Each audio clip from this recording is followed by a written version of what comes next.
Bhagyaraj sir ஒரு நல்ல சிசின் அப்படின்னு சொல்லி பாரதிராஜா சார் பல மேடைகளில் சொல்லி நம்ம பார்த்துருக்கோம். அவர்கிட்ட இருந்து உதவி இயக்குனராக இருந்து நிறைய விஷயத்த கற்றுக்கிட்ட பாக்யராஜ் சார் அவரோட கதைகள்ல அதை பயன்படுத்தியிருக்காரு.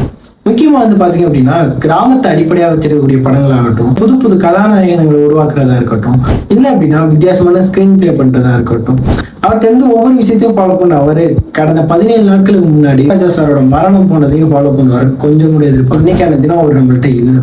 ஆனாலுமே கூட ஒவ்வொரு நாளும் ஏவிஎம் ஸ்டுடியோ வாசல்ல நான் பாக்யராஜ் சார் மாதிரி ஸ்கிரீன் பிளே பண்ணுவேன் அப்படின்னு சொல்லி நிக்கிறேன் இளைஞர்களோட அவர் இருந்துட்டு இருக்காரு. அவரோட படங்கள் ஒவ்வொன்றுமே பாத்தீங்க அப்படின்னா நம்ம ஏதோ ஒண்ணு திரையில போய் பார்த்துட்டு வந்த மாதிரி இருக்காது. அவர் எவ்வளவு படங்கள் இயக்கி இருந்தாலும் அவர் முக்கியமா பண்ண ஒரு விஷயம் 80s 90sல குடும்பங்களோட போய் தியேட்டர்ல பார்க்க வச்ச ஒரு விஷயம். முந்தானை முடிச்சு இன்று போய் நாளைவா அப்படின்றதெல்லாம் ரொம்ப வித்தியாசமா லேயர் பை லேயரா அவர் பண்ணியிருப்பாரு. ஒரு குறிப்பிட்ட காலங்களுக்கு முன்னாடி படங்களோட பேர்களுக்கு அப்புறம் தான் படங்கள் ஆரம்பிக்கிற மாதிரி ஒரு ஃபார்மெட் இருந்துச்சு. அதை பிரேக் டவுன் பண்ணி ஒவ்வொரு படத்துலையும் முக்கியமான சீனுக்கு இடையில பாத்தீங்க அப்படின்னா படத்தோட பேரு இல்ல டைரக்டரோட நேம் கொண்டு வர ஃபார்மெட்டை கொண்டு வந்ததே இவர்.